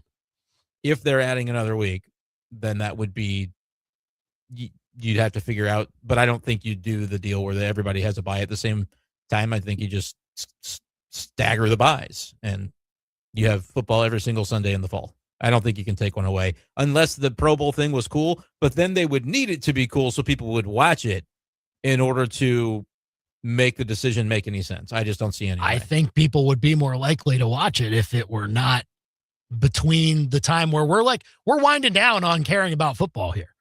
And then it's, oh, shoot, the Pro Bowl. Oh, right. Yeah, but it's because Shedeur Sanders is in it. You know what I mean? Like, are you going to the only reason Shedeur Sanders is in it is because he's replacing who? Drake May? So you wouldn't replace Drake May anymore, and Shedeur Sanders wouldn't be in it. No, but it would just be like the NBA dunk contest where people are opting out of participating because they're like, I really could use that complete weekend of rest and recuperation in the middle of the season before the stretch run. Like, I just see zero chance of the NFL saying we're going to take a week. Like, they would sooner just completely eliminate the Pro Bowl event compared to saying we're going to cancel a week of football in like the prime of our season. I just don't think there's any way they could do it. I don't know. I don't know how good the 2-bye thing would work out. It would be tricky for whoever has to come up with that. But I would say I'm going to put it at 0% chance that they say we're going to do a mid-season Pro Bowl. I would be shocked. You would need something in the week of, like, if you're going to keep 2 weeks in between for the Super Bowl, that would be the main thing that you keep there. I wonder if that's something that they need. I guess they think they do because the week of the Super Bowl is so big that they have events and it's a whole to do, and you can't not know who is even involved in Super Bowl week until the day before. So they probably do feel they need to keep it that way. It is essentially a mark of, like, when the Pro Bowl is happening, it's my signal. Okay, football's almost over. Like, that's my reminder. You got one game left, but I guess like does it matter if the NFL season goes 1 week later? Like, that's not a thing where I think people generally care. Like, I don't know. Well, it's not even just the 1 week later, but everyone's getting another game, and that is more money for the NFL anyway. Yeah. And even though they would be giving up a week of competition in the middle of their season to have the Pro Bowl, NFL always finds a way to stay relevant. I don't think they would their bottom line would not be hurt by this. Is this being suggested anywhere? No. Okay. Well, Joe Burrow suggested it when he was asked about this was a couple years ago and things like that. No, I think that the Super Bowl would be on February 15th instead of the 8th, and then everything else would stay the same. They would potentially, maybe they wouldn't. Maybe they would just, they would eliminate a preseason game, but I don't know if they would start the NFL a week earlier or if they would just start the preseason a week later. I don't know. Well, again, if you add another game, I find a hard time believing that they wouldn't add another bye week for everybody. So they would probably, it would have to be 2 weeks that you're extending it by. So so they would probably start a week earlier, I think. Or get rid of a preseason game, which... Well, they'll do that for sure. Yeah. But I mean, the regular season would then, I think, start a week earlier, which would put it when college starts, right? Because typically NFL is like the next weekend. If week 0 became week 1 in college football and the NFL bumped up, you could see that. It's late August feels too early, but I don't know. By the way, yes, there. Yeah. Something else on the football stuff. Evidently, this is from Schefter. Bill Polian was in these rooms saying that Bill Belichick should have a penance for Spygate. Yeah, that's the thing. Convince people not to vote for him. Yeah, they're going to do that to Belichick, but probably not to Tom Brady, right? Like, come on. They will not do it to Tom Brady. The St. Louis Rams fan in me loves this. Oh, I'm sure. Love it. Yeah. But you go Bill Polian, who's never been right about anything else in his exactly. entire life. I'd rather side against Bill Polian. I know. On that. I'm on the wrong side of it. I'm on the wrong side in the battle, but I'm on the right side of history because of what Bill Belichick did to my Rams. On this Royals Stadium stuff, news today that they confirmed to, I believe, several TV outlets in Kansas City that they are not going to pursue any longer that Asperia campus in Overland Park. Now, this was the spot where last year an affiliate of theirs purchased a mortgage for it, and everyone was up in arms about, oh shoot, they're moving to Kansas, they're going to 119th Street and Knoll Avenue, and this is how it happens. But they put out another statement saying, no, we're just evaluating options, everything like that. Turns out they will no longer be pursuing this spot. They said, quote, as stated with the Asperia mortgage, when the Asperia mortgage was acquired, the investment was made to maintain the site as an option for a new Kansas City Royals Stadium. After significant evaluation, we do not believe the site meets our criteria for a stadium, end quote. And so that's off the board. And that was probably one of the last possible locations in Kansas for the Royals. There's still possibilities. And it seems that according to some reporters there, I'm looking at Todd Palmer, who used to cover all things Mizzou, but is now with the Kansas City TV station. He says he's hearing that the Washington Square Park spot is the one that they're going to start targeting, at least for now, as the front runner for a new Royals Stadium, which would be right near the downtown spot. Well, I would be pro the Royals staying in Missouri and anti them going to Kansas. So I'm good with this. I just like them to stay in Kansas City. Like, that's what I would like. Yeah. Well, but I don't think they're going to be leaving the market. I don't. I hope not. I guess I said that before. I hope not. No, I would be shocked. Again, like there's still some work that needs to be done here. They're trying to secure public funding. The mayor kind of came under fire from a local representative in town, saying that he was trying to secure some funding from the Port Authority and maybe trying to do it without a public vote. This probably still needs to be a public vote. And judging by how the last one went, like, it's not going to be a slam dunk. Like, again, it's like there's still steps that need to happen here. And it's not a Kansas City issue. Like, it's across the country. Sport franchises are having more trouble increasingly securing public funding for new stadium projects. I think if they are more gung-ho about this, there will probably be, like, the fact that they're not attached to the Chiefs anymore on this proposal probably means they have more of a likely chance to get it passed. We'll see. Sure. As long as they pour more resources into developing it. But at least for now, we know that they're not going to go to that spot in Kansas, and that probably takes the Kansas options off the board. Yeah, which would be good, because the Chiefs thing was already kind of brutal. It would be bad to lose them both. So call or text us with what you think on the Royals Stadium issue, 875-KTGR. But like, look, they've missed the window probably to get something on the ballot in April. If they want to wrap this up as soon as possible, well, maybe a public vote might be something that they can't do at this point, and that the city council would have to approve. Who knows? But still some work to be done, but it looks like they could be targeting the Washington Square Park location just south of the downtown center. And so we'll see whether that gets more legwork here in the next few months or so, as the Royals kind of missed out on the Star Bonds thing. So they got to find a new plan for where they're going to be playing. Call or text us at 875-KTGR here on The Big Show if you want to talk with us.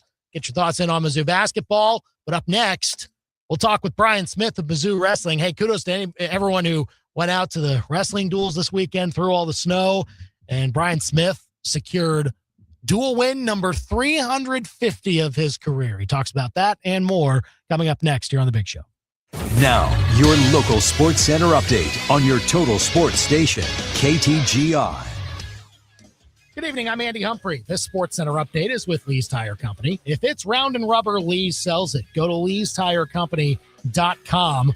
Mizzou takes on Alabama and men's hoops tonight in Tuscaloosa. Tigers looking for back-to-back wins, coming off a thrilling overtime win over Oklahoma, thanks to a couple of buzzer beaters from Trent Pierce and Mark Mitchell in that game. Mizzou, meanwhile, will be facing off against the Tide, a team that they have not beaten in a true road game since joining the SEC. Tide will have center Charles Bediako available despite his ongoing case against the NCAA regarding his eligibility. His temporary restraining order was extended 10 more days, allowing for him to be available for tonight's game. Tip-off set for 7 o'clock.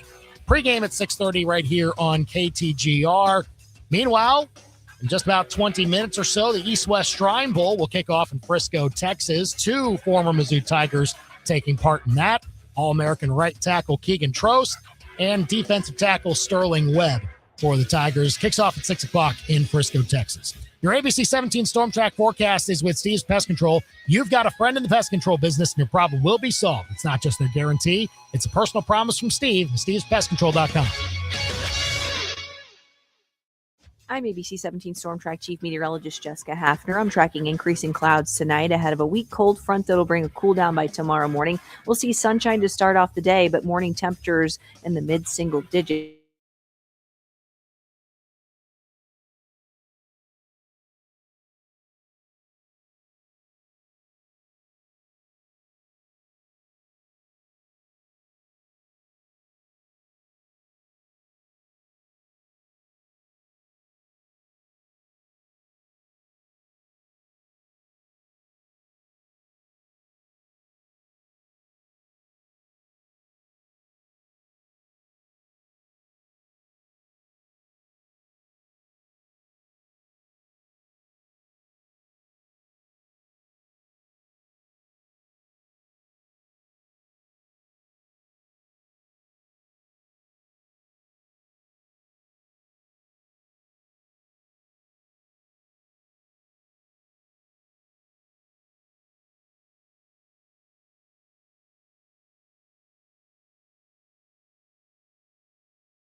I'm Sarah Sticklin McDonald.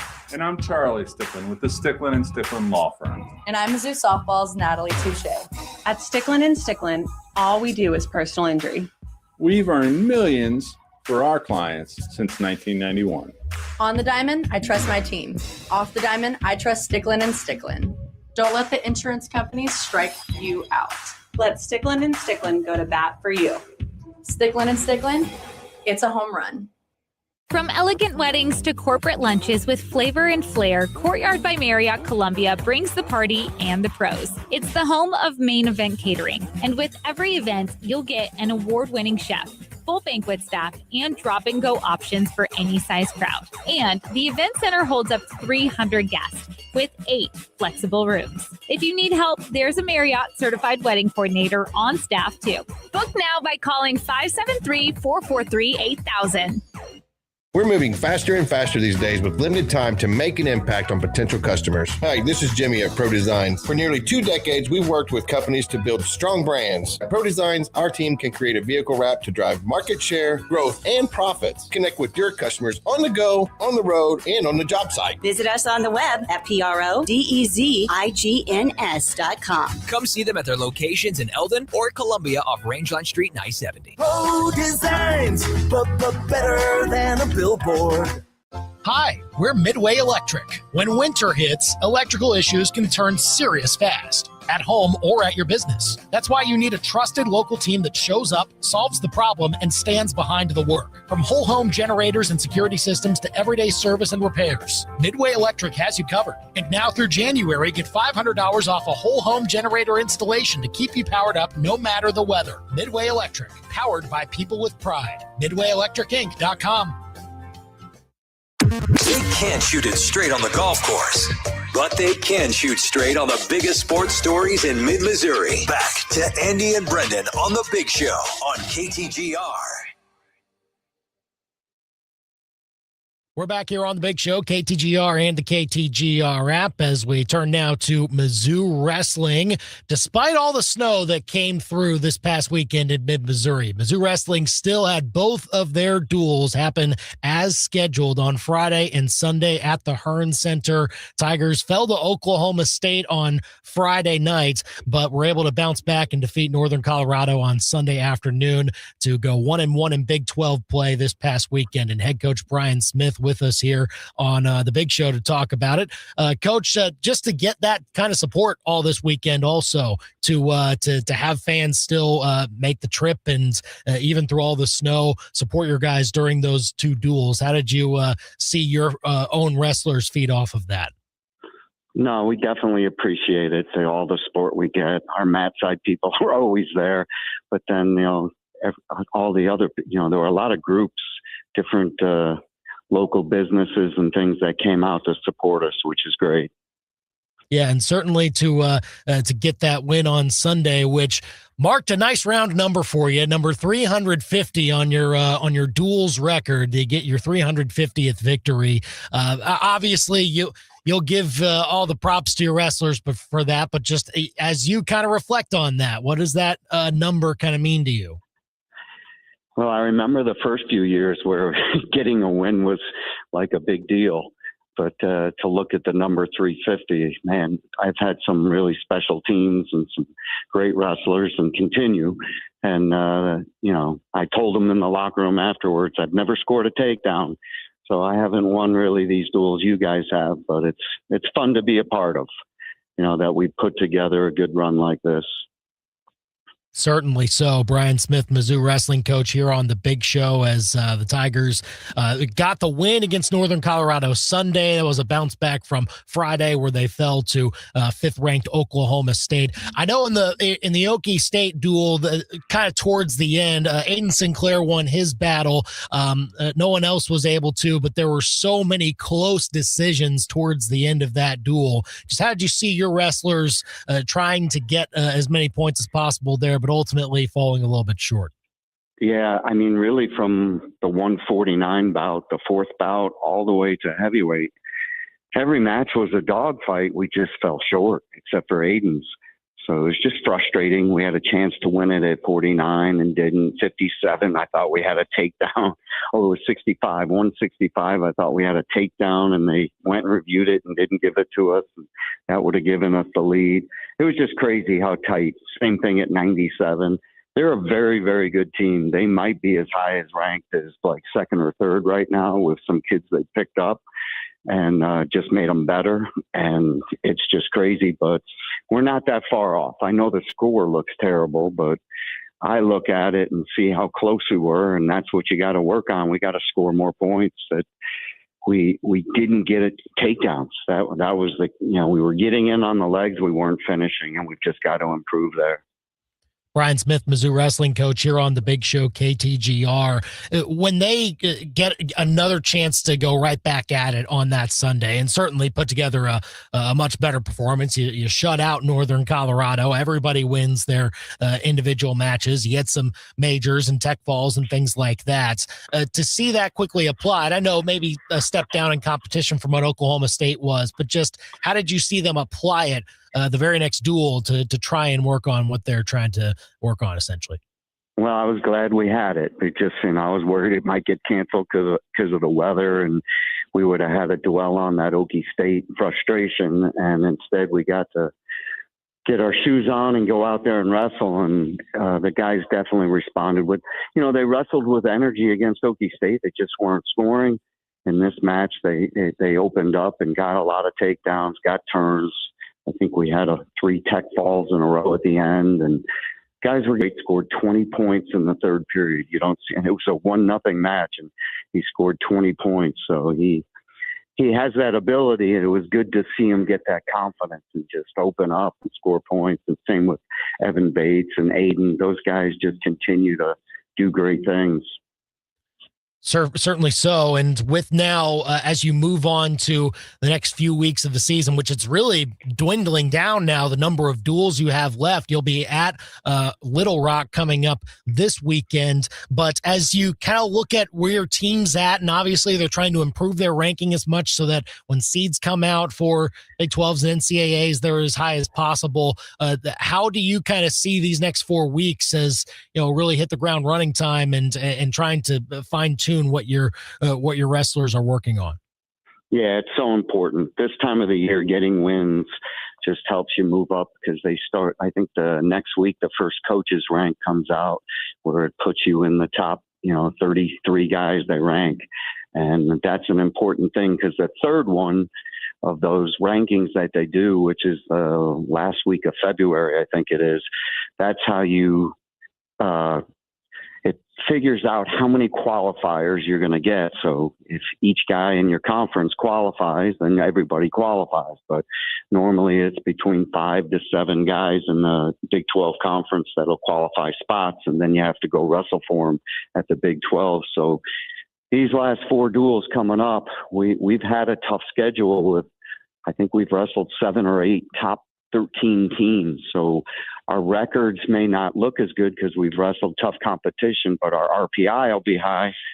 And we just got to finish off with a lot of wins here so we can get up in those rankings and qualify spots. With kind of guys that you're looking to maybe move up in those spots, who has really stood out to you as, maybe they haven't quite gotten that ranking just yet, but as you're watching them wrestle, they're making the improvements. They've gotten some things fixed, and maybe these next 4 weeks could be a chance for them to take off. Yeah, somebody like Mac Mauger, our freshman 25-pounder, is having a really solid season, but needs that couple big wins to just move up. He's in the ranked in the 20 or 20 to 24 range, right in there. But if we can get him up hot, the higher he can go in the rankings and the bigger wins he gets, it's just going to set him up for the postseason. So somebody like that, Evan Bates, he's only got a couple losses all season, but hasn't gotten the rankers to rank him too high.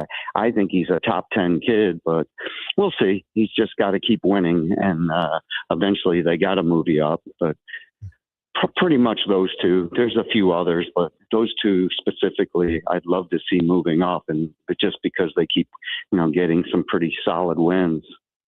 Yeah, Mauger 24 this past weekend and Bates 12, so chances for them to move up over the next few weeks. You'll face Little Rock on the road Saturday at 6 o'clock. I know you've seen some of your wrestlers so far earlier in the year in past competitions, but what do you see them shaping up as you go and visit them? They're a tough program. They beat us last year. We beat them at the national duels this year. And I know they're dealing with some injuries, so it's a match we have to go in and, just do what we do best and take care of business, get the win, and come back home and get ready for a really, really tough West Virginia team when we head out there. Yeah, it'll be coming up very soon, the last 3 Big 12 duels for Mizzou wrestling after they go and visit Little Rock this weekend. So only 4 left as the season starts to get closer to the postseason. And great to catch up with Brian Smith of Mizzou Wrestling here on the Big Show to talk about it. Coach, thanks for coming on.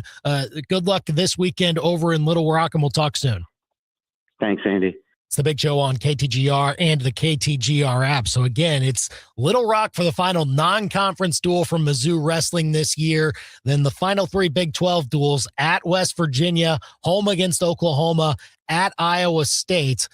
That's it before the Big 12 championships and then the NCAAs for Tiger Style Wrestling. So they'll try their best to get as most out of those remaining 4 duels as possible, to have their wrestlers move up the rankings and see if they can get as good of seeds as possible once the postseason starts. So again, they'll go and visit Little Rock this Saturday at 6 o'clock. We'll be following that, and we appreciate you for following us here on the Big Show today. A reminder to stick around on KTGR. In about half an hour, Mizzou men's basketball coverage will begin from the Tiger Radio Network. Mizzou at Alabama, tip-off at 7 p.m., and we'll, of course, give our reaction to that tomorrow on the Big Show at 4 o'clock. Thanks for joining us. We'll see you tomorrow. He's Brendan. I'm Andy. We're done for now.